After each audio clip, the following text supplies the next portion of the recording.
मुस्तफाबाद की जनता के लिए आम आदमी पार्टी क्या नए वादे लेकर आ रही है? यहाँ पर लड़कियों के लिए स्कूल नहीं है कि मुस्तफाबाद के हर एक बच्चे के हाथ में कलम देना, ट्रैफिक जाम की बहुत बड़ी एक समस्या है, उससे मुस्तफाबाद को छुटकारा दिलाने की बात हो।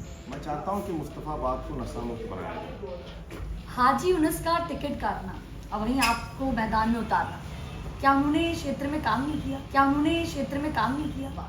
बीजेपी या कांग्रेस मुख्य चुनौती किसे मानते हैं? देखिए, भारतीय जनता पार्टी को चैलेंज कर रहा हूँ, कि 20 राज्यों में भारतीय जनता पार्टी की सरकार है। अगर उनके अंदर हिम्मत है तो चुनावी वादा ही सही किसी एक राज्य में फ्री बिजली तो छोड़ दीजिए, 24 घंटे बिजली देकर दिखा दें। नमस्कार, आप देख रहे हैं न्यूज़ 24 और मैं हूं आपके साथ अनुष्का नामदेव।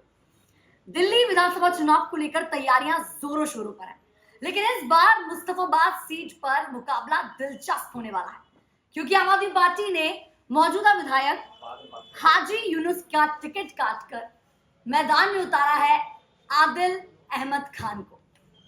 तो भाई क्या वजह रही टिकट काटने की और क्या आदिल अहमद खान नए वादे लेकर मैदान पर उतरेंगे? चलिए इसी को लेकर उनसे बातचीत करते हैं। आज हमारे साथ ही मौजूद है। बहुत बहुत स्वागत है आपका सर न्यूज़ 24 पर। बहुत बहुत शुक्रिया, आपके सभी दर्शकों को बहुत बहुत शुक्रिया। तो सर, मुस्तफाबाद की जनता के लिए आम आदमी पार्टी क्या नए वादे लेकर आ रही है? देखिए, आम आदमी पार्टी और अरविंद केजरीवाल जी की सरकार पूरी दिल्ली के अंदर लगातार विकास मॉडल को लेकर जा रहे हैं। मुस्तफाबाद विधानसभा के अंदर अरविंद केजरीवाल जी के विकास मॉडल को हर घर पहुंचाना, ये हमारा लक्ष्य है। अरविंद केजरीवाल जी के जितने भी काम हैं उन सारे कामों को घर तक पहुंचाना। 24 घंटे बिजली दिल्ली के अंदर आ रही है, फ्री बिजली आ रही है। मुस्तफाबाद विधानसभा के अंदर साफ पानी पहुंचाना, ये मेरा लक्ष्य है। मुस्तफाबाद विधानसभा के अंदर मेरा अपना जो लक्ष्य है वो 3 है: शिक्षित मुस्तफाबाद, विकसित मुस्तफाबाद और नशा मुक्त मुस्तफाबाद। शिक्षित मुस्तफाबाद का मतलब ये है कि मुस्तफाबाद के हर एक बच्चे के हाथ में कलम देना। मुझे लगता है इससे ज़्यादा बड़ा काम कोई नहीं हो सकता। यहाँ पर लड़कियों के लिए स्कूल नहीं है। मैं चाहता हूँ मुस्तफाबाद के अंदर एक शानदार लड़कियों के लिए स्कूल बनाया जाए। एक स्कूल बन रहा है, अब बहुत शानदार स्कूल बन रहा है, उसको जल्द ही मुस्तफाबाद के हवाले किया जाए। उसके साथ साथ मुस्तफाबाद के बच्चों को एक माहौल दिया जाए ताकि यहाँ के बच्चे, मेरी विधानसभा के बच्चे भी पढ़ लिख करके IAS, IPS, डॉक्टर, इंजीनियर बने। तो मेरा तो सबसे पहला सपना है कि शिक्षित मुस्तफाबाद बनाया जाए। दूसरा है विकसित मुस्तफाबाद।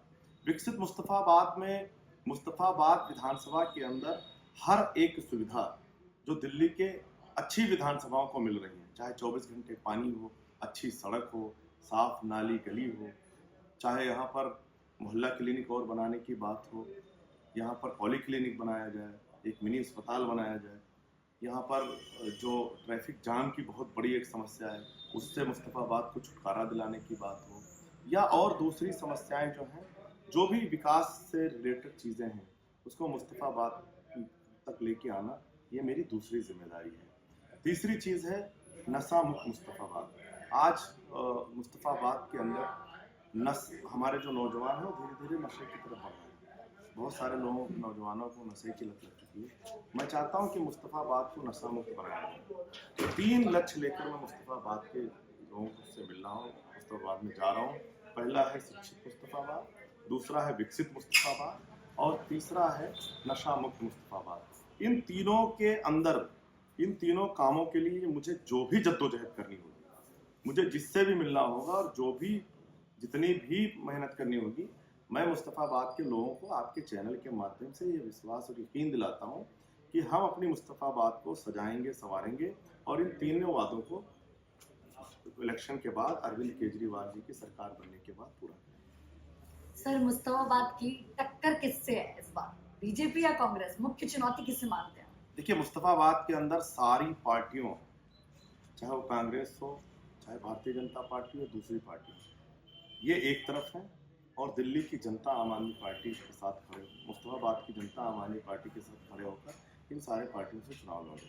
तो मुस्तफाबाद में बेसिकली जो टक्कर है और मुस्तफाबाद विधानसभा की जनता वर्सेस कांग्रेस, बीजेपी और दूसरी पार्टियां। एक तरफ आम आदमी पार्टी के साथ जनता खड़ी है, विधानसभा की पूरी विधानसभा की आवाम खड़ी है, और दूसरी तरफ दूसरी जो 3 पार्टियां हैं वो खड़ी हैं। अब मुझे पूरा भरोसा है कि इस पूरी लड़ाई में जिसके साथ जनता खड़ी है वो जीतेगी।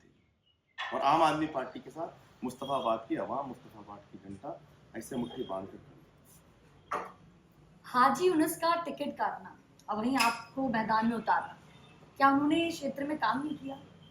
देखिए, ऐसा नहीं है कि किसी का टिकट काटना, किसी को टिकट देना या आम आदमी पार्टी का शीर्ष नेतृत्व तय करता है। अरविंद केजरीवाल जी का एक सिस्टम है जिससे वो टिकट तय करते हैं, और मुझे नहीं पता कि उनका टिकट कैसे कटा, क्यों कटा, पर ये लीडरशिप का एक फैसला है, और लीडरशिप का जो फैसला होता है हर एक कार्यकर्ता के लिए, हर एक समर्थक को उसको एक्सेप्टेंस होती है। मैं अपनी बात करूं तो मैं आम आदमी पार्टी का सबसे छोटा कार्यकर्ता हूं।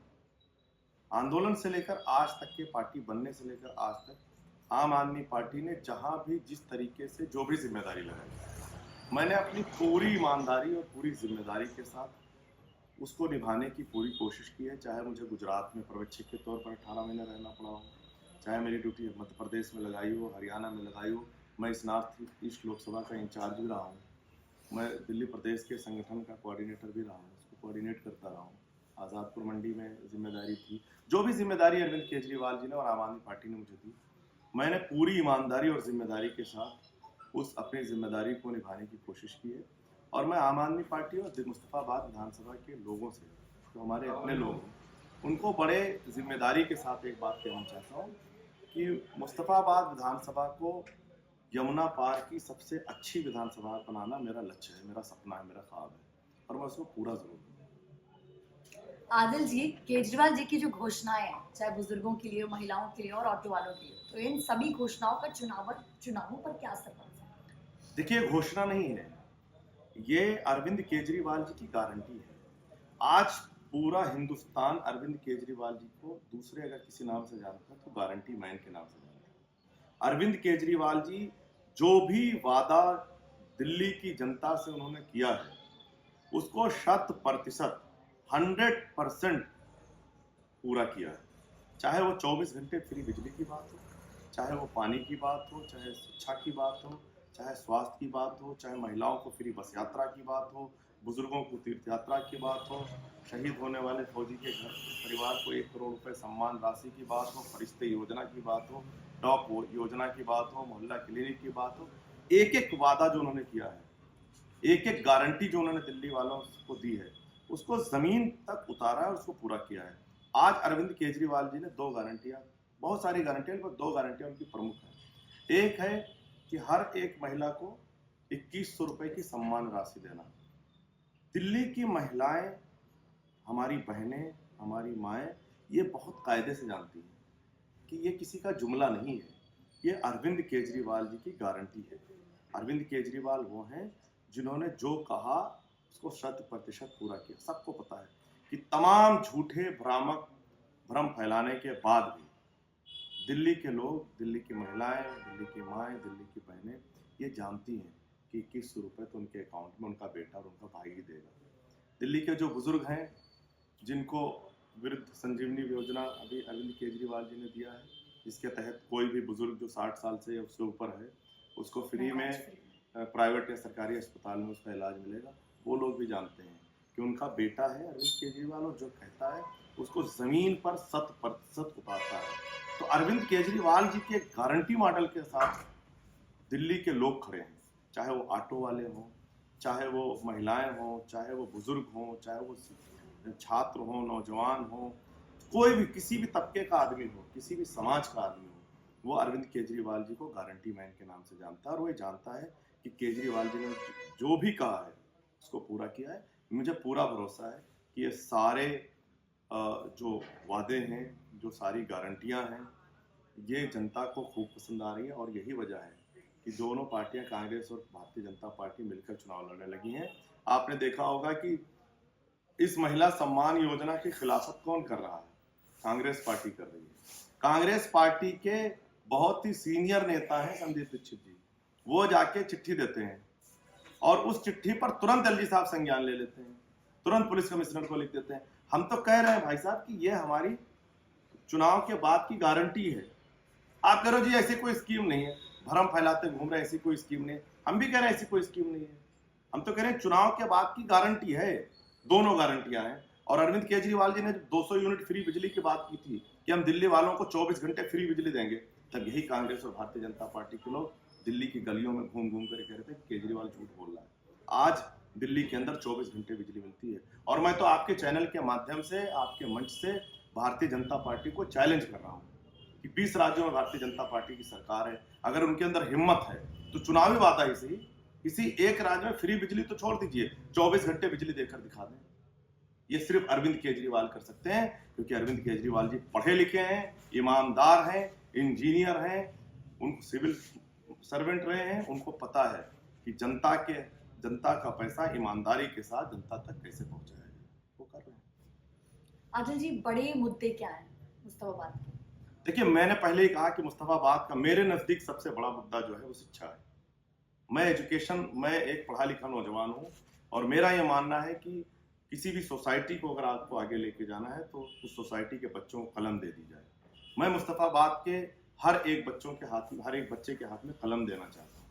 मेरे नजदीक सबसे बड़ा मुद्दा यहाँ एजुकेशन है। दूसरे बहुत सारे मुद्दे हैं जिससे इनकार नहीं किया जा सकता। ट्रैफिक जाम की यहाँ बहुत बड़ी समस्या है। मैं दिल्ली पुलिस के साथ मिलकर उसको ठीक करने की पूरी कोशिश करूंगा और मुझे पूरा भरोसा है कि उस काम को अंजाम तक पहुंचाया जाएगा। साथ ही साथ जो बेसिक इंफ्रास्ट्रक्चर है उनकी भी जरूरत है। यहाँ महिलाओं के लिए अभी अस्पताल की जरूरत है। एक कम से कम एक छोटा सा मिनी अस्पताल तो बन ही जाना चाहिए। मोहल्ला क्लिनिक और बनाए जाने की जरूरत है। साथ ही साथ बहुत सारे मुद्दे हैं, जैसे लड़कियों का स्कूल की मैंने बात आपसे की। लड़कियों का स्कूल भी एक बहुत बड़ा मुद्दा है। यहाँ पर जमीन देखकर एक समुदाय भवन बनाने की जरूरत है। पूरी विधानसभा के अंदर एक समुदाय भवन नहीं है। तो ये सारे मुद्दे हैं, बहुत सारे मुद्दे हैं। नशे की बात हमने की, नशा बेचा जा रहा है और किसके द्वारा बेचा जा रहा है इसको पता करके पुलिस के साथ मिलकर उसको बंद करने की जरूरत है। क्योंकि अगर इस सोसाइटी को ठीक रखना है तो एजुकेशन के साथ साथ बच्चों को नशे से भी दूर रखना है। तो ये सारे मुद्दे हैं, लेकिन मेरे करीब, मैं सारे मुद्दों पर काम करूंगा, लेकिन मेरे करीब सबसे ज्यादा जो बेसिक मुद्दा है वो तालीम है। मैं चाहता हूं कि हमारी विधानसभा के बच्चे पढ़ लिख कर IAS और IPS बने। और ये मैं बहुत यकीन के साथ कहता हूं आपके चैनल के माध्यम से कि अगर एक भी बच्चा यहाँ से IAS और IPS बन गया तो मुस्तफाबाद के बच्चे उसको अपना आइडियल मान के अपना रास्ता खुद चुन लेंगे। रही बात इंफ्रास्ट्रक्चर की, तो अरविंद केजरीवाल जी की सरकार है। मैं तो ये कहता हूँ कि मुस्तफाबाद को यमुना पार की सबसे अच्छी विधानसभा बनाऊंगा। अरविंद जी के यहाँ ना कोई पैसे की कमी है, फंड की कमी है, ना किसी काम की कमी है। लाने वाला चाहिए। और मैं तो आम आदमी पार्टी में थोड़ा बहुत जान पहचान रखता हूँ, तो मैं तो मुस्तफाबाद बनाने की मेरी जिद है और मैं उस जिद को जरूर पूरा करूँगा। शिक्षित, विकसित और नशा मुक्त मुस्तफाबाद बनाना मेरी जिद है और मैं उसको पूरा करूँगा। बहुत बहुत शुक्रिया आदिल जी हमारे साथ जुड़ने के लिए। तो ये थे आम आदमी पार्टी के प्रत्याशी आदिल अहमद खान, जो मुस्तफाबाद की जनता को बेहतर विकास और एक नई उम्मीद का भरोसा दिला रहे हैं। अब आगे आने वाले चुनावों में देखना होगा कि मुस्तफाबाद की जनता किसके सिर पर जीत का ताज सजाती है। बहुत बहुत शुक्रिया।